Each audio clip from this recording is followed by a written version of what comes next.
c'est le manque de ressources financières. Voilà. Et aujourd'hui, à défaut d'avoir les ressources, je vous assure que les entrepreneurs se retrouvent à la case départ avec toutes sortes de difficultés et tout cela. Et c'est ce qui m'a amené, de par ma petite expérience, en voyant déjà les articles des uns des autres à cet effet, de par ma petite expérience en tant que consultant financier, ayant été aux affaires sur certaines places financières un peu partout. Et du coup, je me suis rendu compte qu'il y avait des mécanismes dans la finance qui pouvaient vraiment aider. Si on pouvait les extraire et les appliquer efficacement, cela pourrait aider à vraiment résoudre ce problème-là. Et d'où maintenant l'utilisation des instruments financiers comme solution alternative de financement adapté aux besoins grandissants de ressources financières des entrepreneurs africains. Et c'est une voie à explorer. Et je vous assure, cela fera toute la différence. Donc, à la découverte des sources de financement insoupçonnées, notamment les instruments financiers. Les instruments financiers font partie de ces mécanismes en tant que pratique du monde de la finance méconnue des entrepreneurs africains. C'est pourquoi nous en faisons une spécialité proposée comme formation complémentaire à celle déjà disponible. Comme je le disais sur la toile, vous avez toutes sortes de formations, mais vous aurez à peine à trouver, je dis, des formations dédiées aux instruments financiers, comme nous les proposons. Ok? Donc, c'est une solution financière applicable à tous les secteurs d'activité. Si vous vous faites former et que vous maîtrisez les instruments financiers, quel que soit votre secteur d'activité,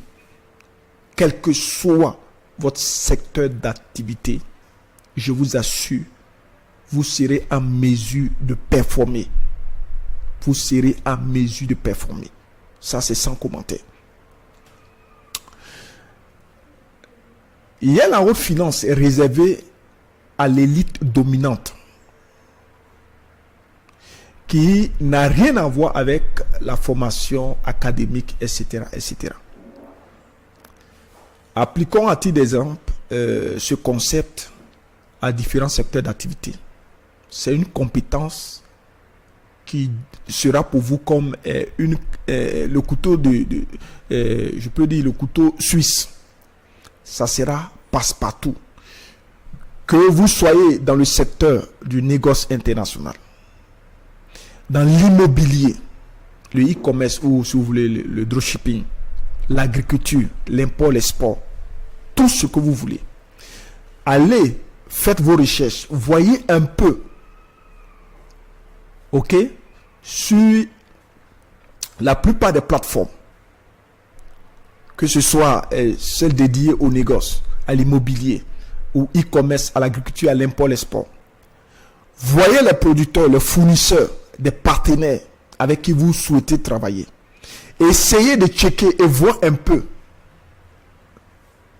les modes ou les méthodes de paiement qu'ils exigent. Vous allez vous rendre compte qu'on ne parle pas de liquidité. On ne parle pas d'argent quand on est dans le commerce international. Quand on fait les affaires à l'échelle internationale, on parle rarement à un certain niveau d'argent. Ok? On parle rarement dans les transactions. On parle rarement d'argent. Si une personne vous dit, bon, écoutez, moi, j'affecte mes navires avec X montant, vraiment, c'est à vérifier. Je vous assure, c'est à vérifier. Parce que vous comprendrez par la suite que la réglementation, les conventions qui régissent le commerce international imposent cette sorte d'échange qui impose l'utilisation des instruments financiers à but de sécuriser non seulement les transactions, mais de gérer les facteurs risques. Donc, quelqu'un peut vous prendre votre argent, hein, il peut vous arnaquer, prendre votre argent, et il vous sera difficile de le récupérer. Mais on ne peut pas vous voler votre instrument. Vous comprenez? Ce n'est que juste un exemple, et vous le comprendrez plus tard. Donc, quel que soit votre domaine d'activité, aujourd'hui, sans argent dans votre poche, je dis 0 francs, vous aurez l'occasion de le constater. Nous ferons des mises des situations, des cas concrets, on fera des démonstrations et vous comprendrez comme si c'était vraiment de la magie, la faisabilité aujourd'hui, la gestion des opérations de bout en bout et commerciales, juste avec les instruments financiers. C'est vraiment magique. Avec un instrument, vous pouvez non seulement acheter un avis, je dis avec un seul instrument, puisque la plupart des instruments peuvent être dotés de certaines fonctionnalités. Mais si vous ne le savez pas, comment est-ce que vous serez en mesure de négocier efficacement la mise en place, négocier efficacement la levée de votre instrument pour mettre en place vraiment ou faire un montage financier dans le but de pouvoir gérer une opération commerciale? Vous ne savez rien.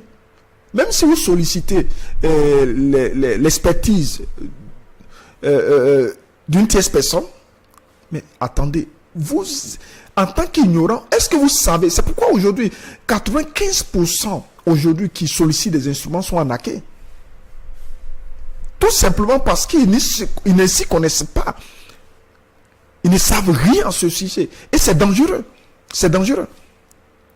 Souvent, on leur donne un instrument en termes de fake, qui est un faux instrument. Aujourd'hui, si vous avez cette compétence, vous savez, attendez, vous aurez vraiment la capacité de pouvoir non seulement identifier, parce qu'il y a des outils qui vous le permettent d'identifier un instrument, savoir s'il est vrai ou faux, vous permettre de vérifier les références dans le système, parce qu'il y a un système qui existe, de faire vérifier vraiment les références de l'instrument qu'on vous met à disposition. Tous les instruments qui sont échangés sur le marché financier, ces instruments-là sont référencés. Tous les instruments qui sont émis sur le marché sont référencés. Ok? Donc, c'est un marché qui est réglementé. On ne fait pas n'importe quoi. Voilà. Donc, c'est pourquoi il est important de se faire former.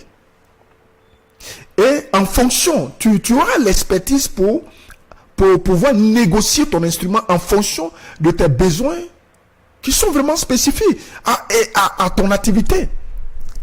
Je vous donne un exemple. Je suis par exemple un négociant et j'ai au moins 2-3 opportunités. Ok, je suis peut-être dans le négoce des matières premières. J'ai une opportunité peut-être de riz. J'ai à la fois un partenaire qui me sollicite pour du carburant et aussi qui me sollicite, et j'ai un autre aussi qui me sollicite pour un autre type de marché. 3 marchés vraiment qui valent vraiment la peine de me positionner en fait. Donc, mais si j'ai la compétence, je peux lever un seul instrument et avec le seul instrument gérer mes 3 marchés.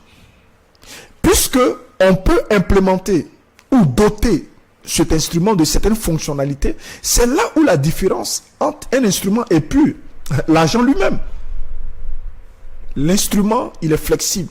L'instrument, il est maniable. Ok? On peut le charger, en d'autres termes, le doter vraiment de certaines fonctionnalités. Donc, il peut être vraiment divisible, transférable, etc., etc. Bien de fonctionnalités. Et même l'instrument que je serai en train d'utiliser pour gérer mes 3 opérations commerciales, c'est le même instrument, je peux utiliser une partie de cet instrument, le faire monétiser pour me permettre d'avoir du cash flow. D'où je disais comme ça qu'aujourd'hui un négociant peut devenir lui-même acteur de la chaîne d'approvisionnement de bout en bout, mener vraiment une opération commerciale de bout en bout sans souci.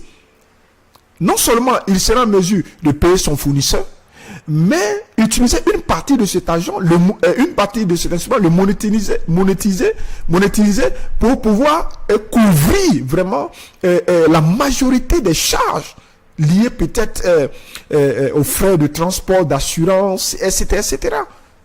Tout cela avec le même instrument. C'est là vraiment la magie, c'est là vraiment la puissance des instruments. Ok? Donc, quel que soit le secteur d'activité, vous êtes par exemple dans l'immobilier, vous avez un projet immobilier, et non seulement vous pouvez faire votre montage comme il se doit, intégrer les composants, votre business plan et votre faire un montage financier qui sera inclus dans le business plan, avoir votre business model. Et le business model, il est différent du business plan parce que le business model, il est implémenté comme une clause, exactement comme le contrat financier. Tout peut être inclus. Ce sont des clauses qu'on inclut dans le contrat commercial. Ok? Et le business plan, lui, il gère la faisabilité en fait. Voilà. Parce que tu peux définir un peu certaines stratégies, comment est-ce que tu comptes réellement réaliser ton projet et tout cela, voilà. Et donc mais si au niveau de la faisabilité, si tu n'as pas un modèle que tu peux implémenter, je t'assure que tu feras un fiasco. Ça va pas marcher. Ok. Donc, c'est là où c'est vraiment intéressant. Donc, on va aller un peu vite à cause du temps. Voilà. Donc, avec un instrument, tu peux non seulement acquérir voilà, les terrains que tu veux. Tu peux financer voilà, de bout en bout l'opération immobilière tranquillement. Et troisièmement, commercialiser ces biens-là et entrer dans tes fonds. Voilà. Et bien des fois, quand tu dois aller négocier, par exemple, de tels marchés, je prends l'exemple d'une opération immobilière que tu dois effectuer au profit par exemple, une mutuelle. Et vous allez remarquer que souvent, avant qu'on ne vous cède le marché, ça peut être un appel d'offres, et souvent, on vous demande des preuves on vous demande des preuves de fonds en fait. Voilà, on vous demande des preuves de fonds. Et c'est ce qui fait vraiment fuir la majorité des opérateurs économiques africains. Parce qu'ils n'ont pas de trésorerie. Mais écoutez, tout ça, ce sont des concepts. L'argent, ça s'achète. L'argent, ça se loue. L'argent, ça se vend. Ce sont des concepts. Et juste, j'aime pas trop le mot anecdote parce que il est un peu courant. Mais juste, vous raconter une histoire. Dans un pays africain, on a pu assister à des hommes d'affaires occidentaux qui sont arrivés et qui ont été reçus par les décideurs de ce pays. Sous prétexte qu'ils étaient des investisseurs, ils venaient pour le cuivre. Ils venaient investir dans une mine dans le but de pouvoir développer vraiment ce produit-là. Ok? Donc, ils venaient pour le cuivre.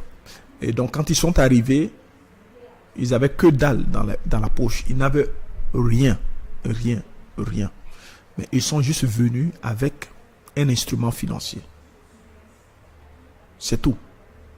Et donc, il s'est trouvé que le ministre de l'économie et des finances ils ont exigé une preuve de fonds pour vraiment mesurer la capacité financière à pouvoir mener à bien tel projet.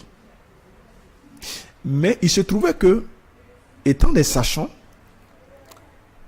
ils avaient loué auprès de Deutsche Bank, ils avaient loué, et comment on appelle cela, ils avaient loué une preuve de fonds. Et vous verrez par la suite, nous le verrons peut-être dans le prochain live. J'ai dit ça, c'est l'introduction, pour permettre à tout le monde d'être dans le bain. Donc je n'entre pas vraiment dans... Ils ont juste loué une preuve de fonds. Et c'est exactement... quand vous êtes... vous avez cette compétence, vous savez négocier. Souvent, vous voyez, ceux qui sont dans le négoce, dès qu'à l'entame déjà de certaines discussions sur les marchés, vous êtes généralement confronté à cette contrainte-là. Prouvez votre capacité financière. Prouvez que vous avez les ressources pour pouvoir finaliser l'opération. Donc, à défaut, les gens préfèrent juste jouer jouer la carte de l'intermédiaire.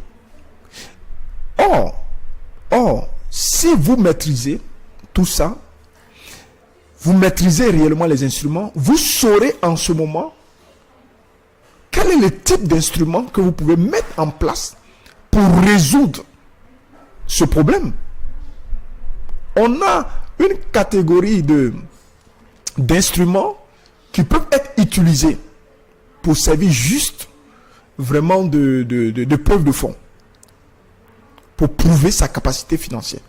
Et il y a parmi celles-ci certains types d'instruments qui ne sont pas payants, comme par exemple la RWA, qui n'est pas payant. Si vous y connaissez, vous saurez comment la solliciter pour pouvoir débloquer pas mal d'opportunités. Et souvent, ça vous permet d'accéder à des marchés que vous pouvez revendre. Ok? Voilà. Donc, c'est pareil quand vous prenez le e-commerce ou le dropshipping. Généralement, la plupart travaillent avec des agents. Ok? Il est en Afrique. Il a son site ou sa vitrine, sa boutique.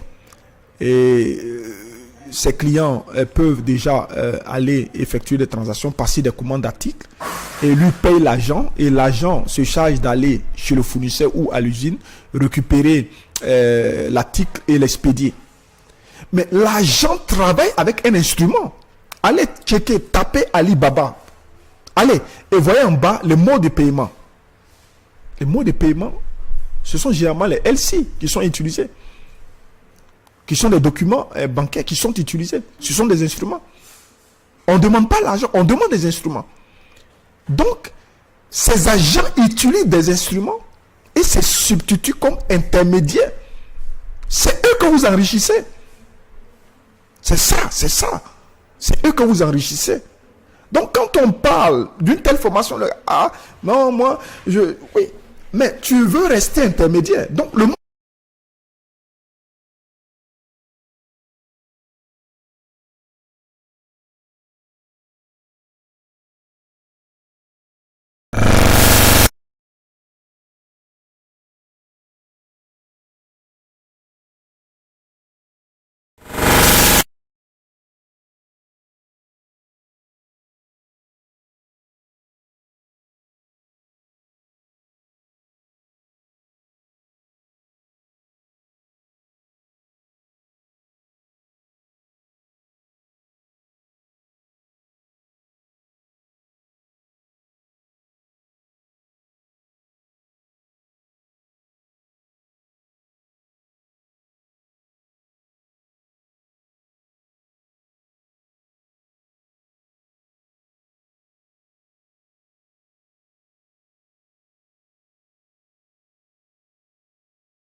Ok.